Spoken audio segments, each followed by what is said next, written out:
معزز سامعین گرامی قدر، غزوہ احد کے بعد کے کچھ واقعات آپ لوگوں کے سامنے رکھ رہے ہیں۔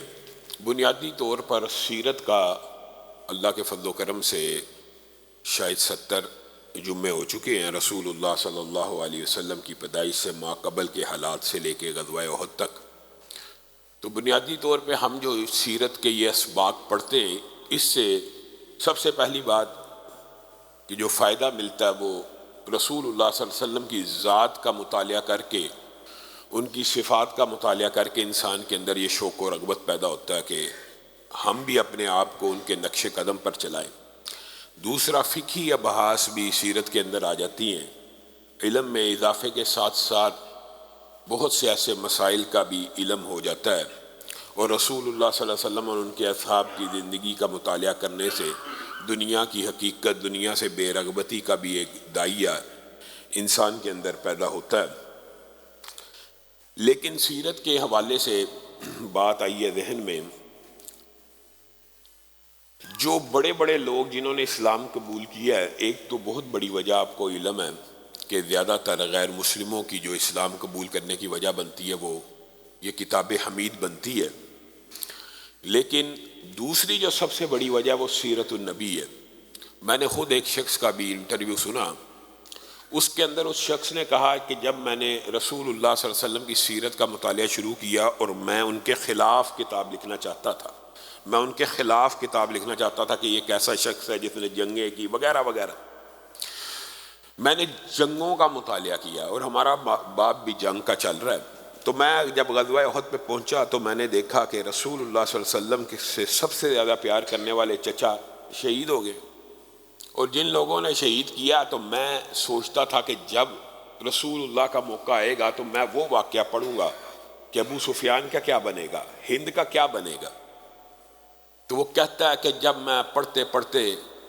اس باب پہ پہنچا کہ جو ابو سفیان کے گھر میں داخل ہو گیا اس نے امان پا لی، ہند تو آج کے بعد میرے لیے ایسے ہے جیسے تو میرے بارے میں کہہ رہی ہے کہ آج سے پہلے آپ مجھے ایسے نہیں تھے لگتے، آج اسلام قبول کر لیا، آپ میرے لیے سب سے زیادہ محبوب ہیں۔ تو جب رسول اللہ صلی اللہ علیہ وسلم نے کہا بالکل میری طرف سے بھی ایسے ہی ہے، کہا میں تحقیق کرنے لگا کیا یہ واقعہ سچ ہے،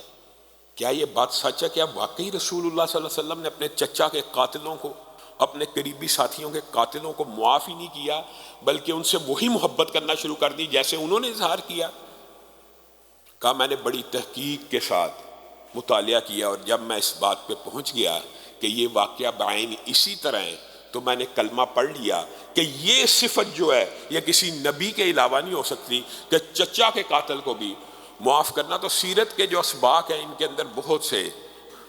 بہت ہی زیادہ حکمتیں پوشیدہ ہوتی ہیں۔ کئی مرتبہ کوئی ایک واقعہ انسان کی زندگی کو بدل دیتا ہے۔ ہم مختلف صحابیات کے حوالے سے آپ کے سامنے واقعات رکھ رہے تھے۔ سعد بن معاذ کی والدہ بھی آئی تھی اور رسول اللہ صلی اللہ علیہ وسلم نے ان کو کہا تھا کہ آپ اپنے بیٹے کے بارے میں، عمر بن معاذ کے بارے میں صبر کریں، اللہ تعالیٰ انہیں جنت میں جگہ دے۔ اور رسول اللہ صلی اللہ علیہ وسلم نے کہا جو اللہ تعالیٰ نے شہیدوں سے وعدہ کیا تھا وہ انہوں نے پورا کر دکھایا اللہ نے، اور صرف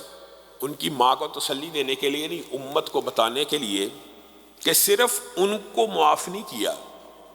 بلکہ ان شہداء نے جا کر اپنے بعض رشتہ داروں کے بارے میں سفارش کی اللہ سے، اور وہ رشتہ دار اس دنیا میں ابھی آگے پیش نہیں ہوئے۔ انہوں نے ان رشتہ داروں کے بارے میں اللہ سے بات کی، اللہ کسی نے کیا بات کی ہے یہ تفصیل موجود نہیں ہے، یہ بات موجود ہے کہ ان 12 شہداء نے سفارش کی ہے اللہ کے رب العزت کے، 70 شہید ہوئے، ان میں سے 12 نے اللہ کے سامنے یہ سفارش کی ہے کہ اللہ میرے فلاں رشتہ دار کو بھی معاف کر دے، فلاں رشتہ دار کو بھی معاف کر دے، فلاں۔ نہ صرف اللہ نے انہیں معاف کیا بلکہ اللہ نے ان کی سفارش کو قبول کرتے ہوئے ان کے رشتہ داروں کو بھی معاف کر دیا۔ تو سعد کی والدہ کے دل کو تسلی ہوئی اور انہوں نے انا للہ و انا الیہ راجعون بھی پڑھا۔